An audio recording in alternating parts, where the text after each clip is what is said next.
সমুদ্রে টাইফুন এবং ঝড় এটা নিয়মিত ঘটনা, সেজন্য এটা নিয়ে বেশি অরিড হওয়ার কিছু নেই, প্যানিক হওয়ার কিছু নেই।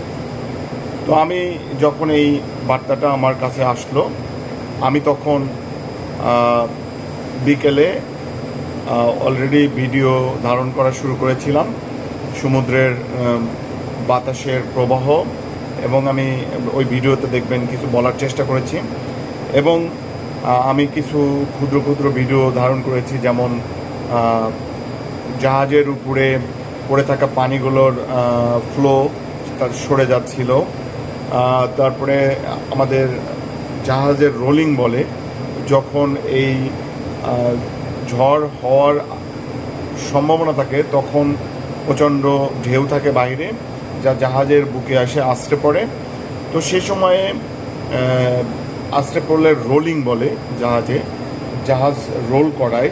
তো রোল করানোর জন্য আমি বোঝানোর জন্য আমি দেখবেন ফাইলের একটা ভিডিও ধারণ করেছি, সেখানে ফাইলগুলো নড়াচড়া করতেছিল, এবং আমাদের যে থাকে কম্পাস, ওই কম্পাসে দেখবেন 10 ডিগ্রি 15 ডিগ্রি পর্যন্ত জাহাজ ধুলে যাচ্ছে, সেই একটা ভিডিও চিত্র আমি ধারণ করেছি।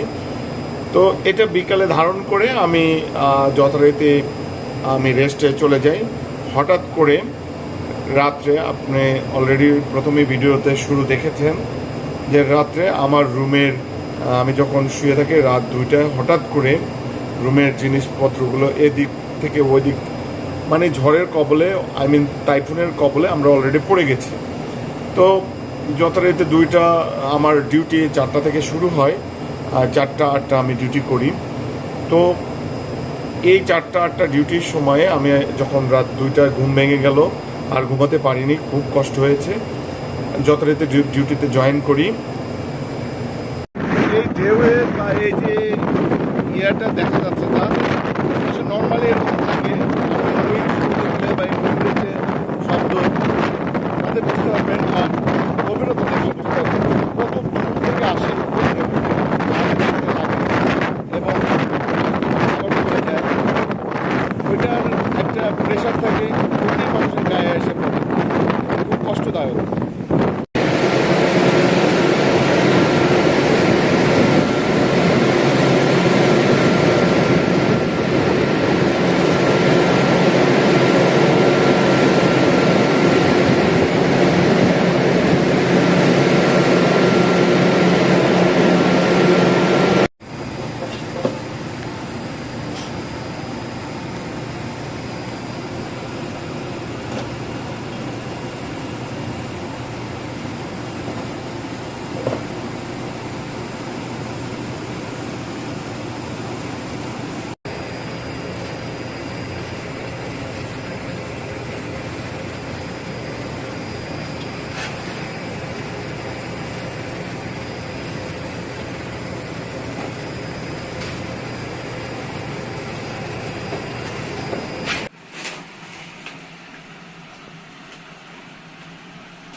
জয়েন করার পরে আরেকটা চিত্র আপনারা দেখেছেন, যেখানে আমি বমি করেছি।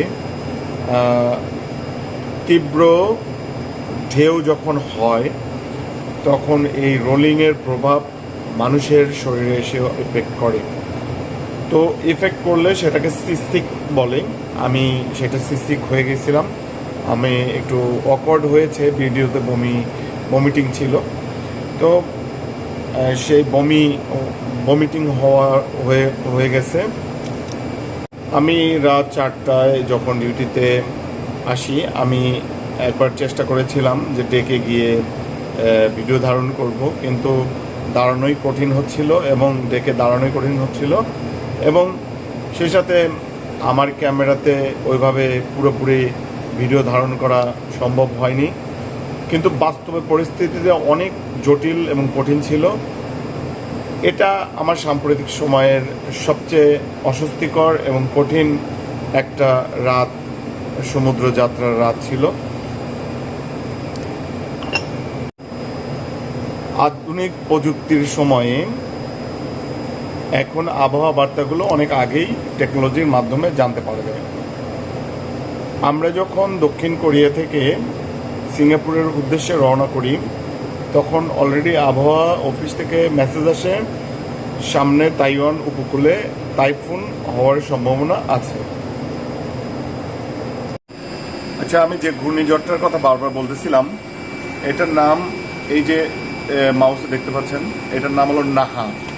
তো আমরা আসতেছিলাম হলো এই পিয়ংয়াং থেকে, আমরা যাব এদিক হয়ে সিঙ্গাপুরে। এই যে এখানে আমরা তাইওয়ান উপকূল হয়ে এখান থেকে যাচ্ছিলাম। এই ঘূর্ণিঝড়টা যদি কোনো কারণে এটা টার্ন এই দিক থেকে চলে গেছে হলো জাপান, ওসাকা, টোকিও ওইদিকে, যদি এটা ঘুরে যদি আমাদের দিকে আসতো, তাহলে আমাদের হয়তো আরও খারাপ পরিস্থিতি হতে পারত। আপনারা দেখতে পাচ্ছেন, আমি একটু ঝুম করে দেখাই, এই যে নাহাটা,